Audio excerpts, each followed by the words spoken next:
Good morning. How you doing? I'm doing good. How are you? Doing all right. This morning gave out the rent stats and the sales stats for the valley here. Phoenix. And yeah, for Phoenix. In August, we did over 2,000 rental listings and closings. And then they were at the median lease price was 1743. The average was 1937. So our rentals are going up in the valley here. And Interesting. average days on market was only 25 days. Okay. And for every transaction, rentals were 1 out of 5. So for every Interesting. 5 transactions, one of them was a rental unit. Now, have you tracked that long enough to know if that 1 out of 5 is a substantial number? Not yet. No. Okay. Like I said, the stats just came out this morning. And then our sales, they're down 13.8% from month to month, but we're up 1.7% for the year. Okay. So compared to last year, it's up a little bit compared to last month. We're down a little bit. And that's, last month was crazy in a lot of places in sales. And so when the sales slow down, the inventory accumulates, right? Like the best way to think of this is that like you're going to a supermarket looking for toilet paper and the shelf is bare, right? And all of a sudden it started showing back up again, didn't it? Right? So when Yeah. there was way too much demand for toilet paper and the supply was too low, the shelves cleared out. But then whenever all of a sudden everybody realized that they had enough, garage pallets to the ceiling, they cooled off a little bit and the inventory collected. So I don't mind seeing sales slowing down. We saw a report, actually, I think this happened since we talked last as a group, that the whale hunter team kind of reflected back to me that the builders they're talking to, which were very, very happy to meet us back in the beginning of COVID because they were afraid no one was going to buy any houses. So they were like foaming at the mouth that we might actually have people to buy their properties. Then the retail market for, the home ownership market for new builds went ape shit. Like they sold everything they had for the rest of the year. Like almost every builder we know had their biggest 2 months in company history in June and July.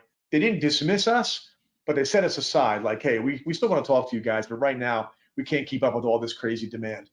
All of a sudden, a couple of weeks ago, they started showing us a little more attention again.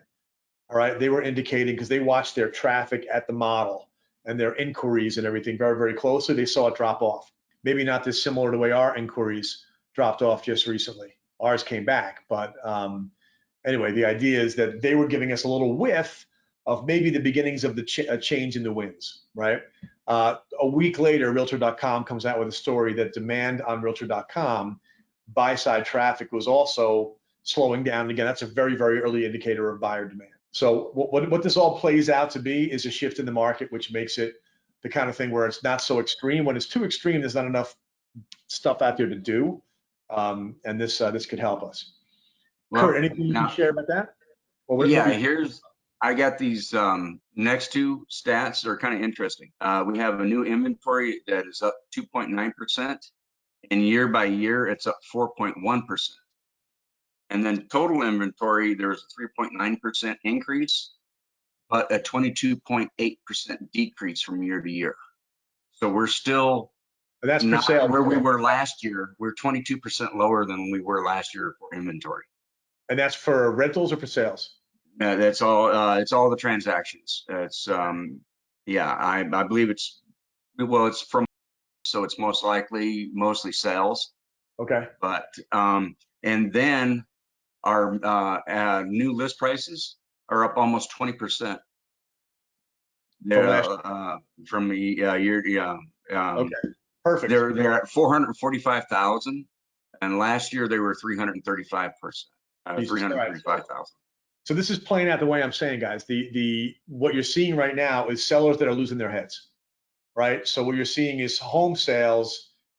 I think you said home sales. Were home sales up or down from last month? They were new inventory was up, but the sales were down Okay. 13.8% from month to month, but they're still up for the year. Okay. All right. So Yeah. hopefully this is making sense that as the buyers say, okay, fine, no mas, right? I'm just not chasing you anymore. The sellers get too cocky and they keep wanting to drive the prices up, and the buyers say enough's enough, I'm not doing it. And then the sellers have to acquiesce, or the buyers have to acquiesce. And as we come into the fourth quarter, the market cools off. You're going to see the sellers acquiesce. So you'll see when the home prices get that high. Now, what to be careful of is that what is likely to happen then also is that as the stats start hitting, the media starts reporting it as is just the beginning of a housing crisis, right? Because the home sales plummeted 4%. Well, they were up 23, all right? So they came down 4. Again, everything is making sense. You just got to tighten your timetable. So that's good stuff, Curt. Thank you. Anything else you want to add? Well, we got an average sales price is up 17.7% from year to year, which is like ridiculous. Yeah. But they are projecting a slight increase for September, up to 405,000 versus 326. And then the foreclosures are down 8.3%, and down from last year by 42.9%. So we're not foreclosing on homes, Right. you know. Well, So there's this scare. Oh, the foreclosures are going up. No, they're down. well, the defaults, the question we have to find out is, are the defaults going up? Because if there's a moratorium on foreclosures, and I don't know if there is one in Arizona, but there have been pretty much everywhere. And I think the federal one had just clamped down on both evictions and foreclosures. I know evictions, but I'm not 100% sure on the foreclosures. If anybody knows, let me know. Well, the distressed sales are only 0.4% of total sales. So Short that might sales be a dropped backlog. 50%, and lender-owned sales decreased 44.9%.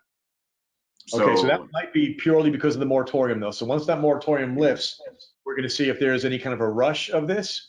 But again, I'm optimistic because if the moratorium lifts on January 1st, number one, it's going to be really politically incorrect to start throwing people out. All right. So you're going to see lenders wanting to try to make stuff work and see how many of their customers weren't paying even though they could. And now that they have to, they start catching up.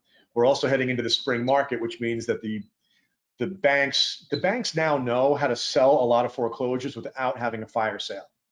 10 years ago, they didn't know how to do that. So there were a lot of really, really phenomenal deals in foreclosures where the marketing and sales systems and analysis of what a house is really worth and how to get it priced right and out the door sold, the lenders and mortgage services know how to do that now. And so the volume of foreclosures that will come in the first quarter or first half of next year aren't going to be anything like what they wrestled with 10, 12 years ago.